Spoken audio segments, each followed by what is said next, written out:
On the phones right now is Sports Director Alyssa Orange from Pig Trail Nation. Always appreciate her visits on a Tuesday. Alyssa, how you doing today? Hi, guys. I'm doing well. Trying to, not get a cold from this weather, but I'm good. Well, good luck with that. I know, right? What'd you think watching Ohio State win that championship game last night? I hate Ohio State. So it's just, you just kind of have to roll your eyes and not turn on ESPN for a while. But you can't take anything away from how well they played yesterday. So best team in college football, though. I mean, when you look at all of it, and really, I mean, any team that goes through this playoff, especially if you play in the first round, but you could see a championship coming, or at least the chance to play for one, when they put all of this talent together on one spot and bringing a lot of guys out of the SEC to do it too. So, not every team that wins the offseason wins the regular season, and I'm kind of hoping I'm talking about your Dodgers too.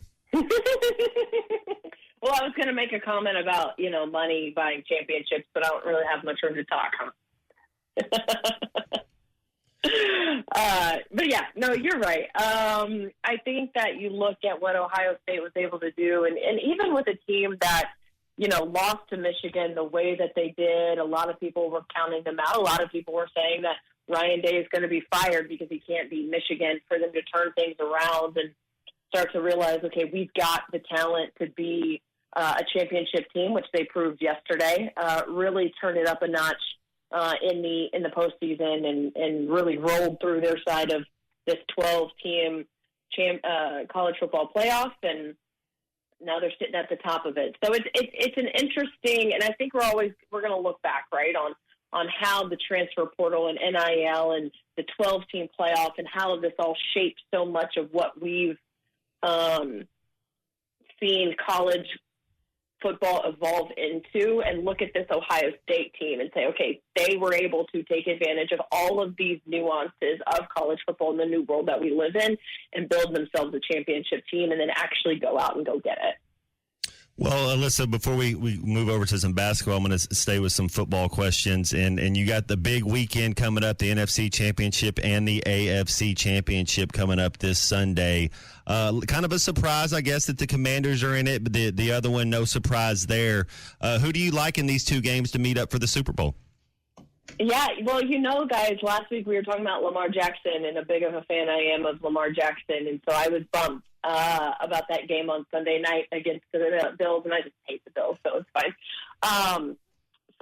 I think I say that, but as much as I hate the Bills, I'd love for them to go to Kansas City and beat the Chiefs. I probably just made a whole bunch of people upset. So I think I'd like to see the Bills go win a Super Bowl and get it over with.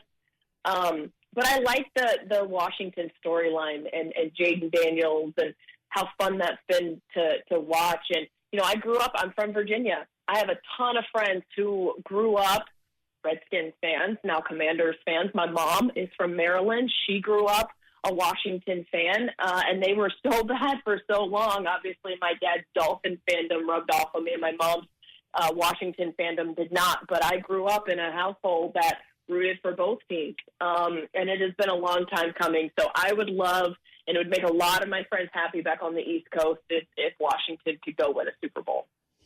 Well, I like it. That would be pretty cool, pretty neat story. Yeah. A story that we're hoping maybe we can turn it around. I don't know if this season, if we figure anything out, but I guess to ask you, let's say Boogie can't go tomorrow, is it as simple as starting Janelle Davis in his spot, or who would be your starting five that you think gives us the best chance to win tomorrow?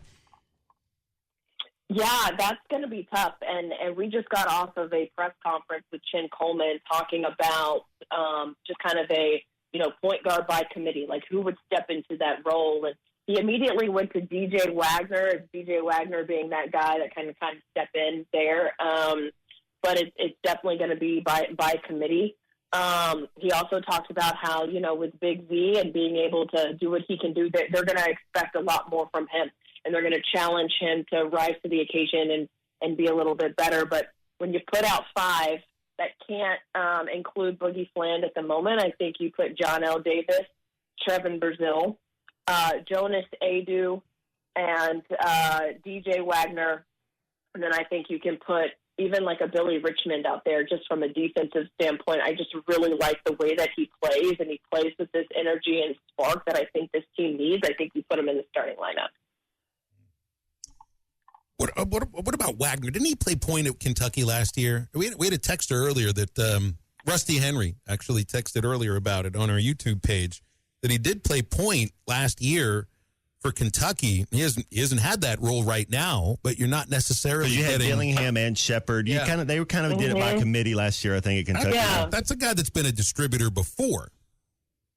Yeah, and that's the thing. Like, they trust him with the basketball. And so even with Boogie Fland now, I think that you can look at DJ Wagner and his ability to facilitate when he needs to just be that guy at the moment until they figure out what that looks like. And I think I forgot Adu Thiero. I think you throw him in there too. So you've just got to have guys step up. And I've always thought that watching this team, that DJ Wagner can be that guy that kind of steps up when they need it and be that kind of clutch guy for them down the stretch. And so if I think he's got that capability, like, can he step in and rise to the occasion and be, the point guard in Boogie Fland's absence, and see if that does anything, because obviously someone on top of it, right, with Boogie not playing, and we're talking about, well, who's going to run point? Well, who's going to score the points that Boogie does every week? In every game. When he just scored 4 points against Missouri, that's the lowest score total that he has had all season. It's just the third time all season he scored in single digits. So you're used to getting double-digit production from him, and now that is no longer in the lineup. You've got to be able to recover. So where do you get that scoring from? And I really think you can get DJ Wagner to step up a little bit there too.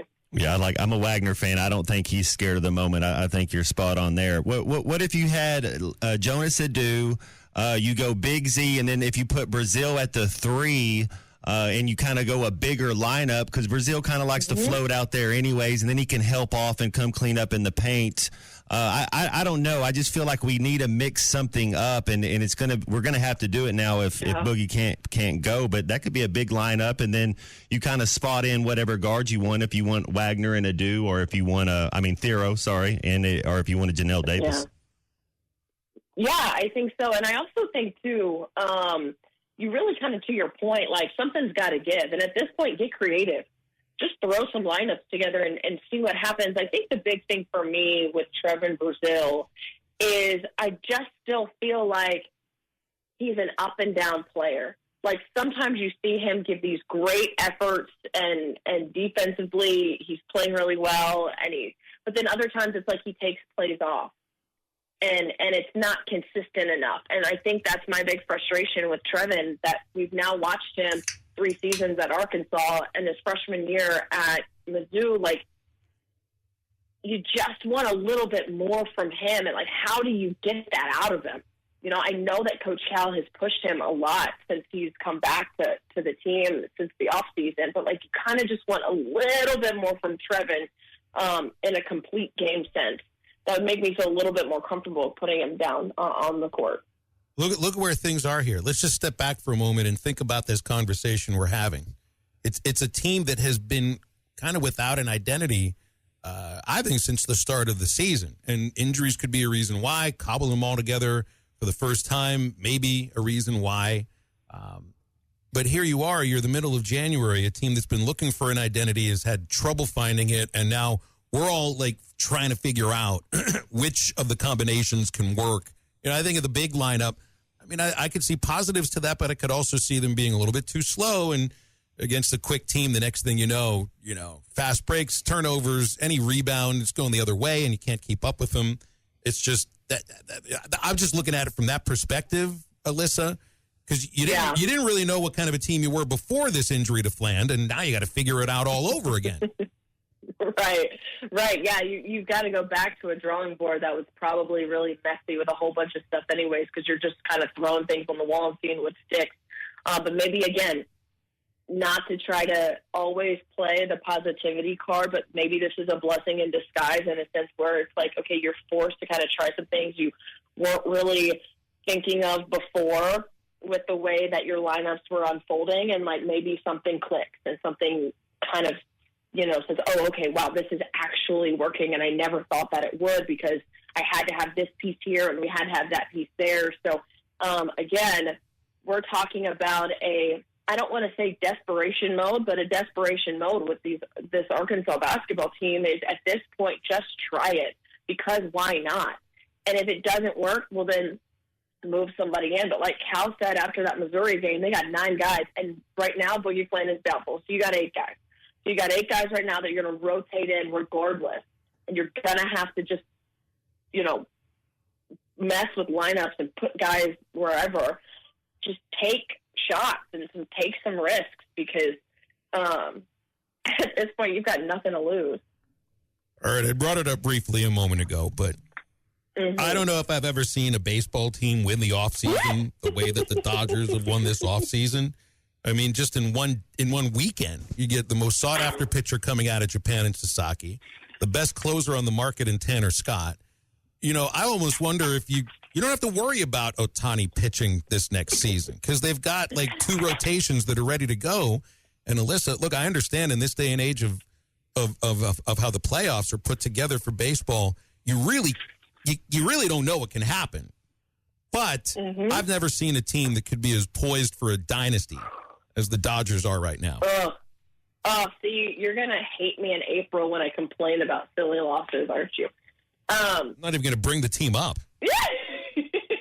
You know what's funny? I saw after they signed those guys over the weekend, there was a tweet that said, so the Dodgers have gone to their AAA system, Japan, and brought their next prospect, and I just laughed so hard. I thought that was really creative. I thought that was witty and funny. That is interesting.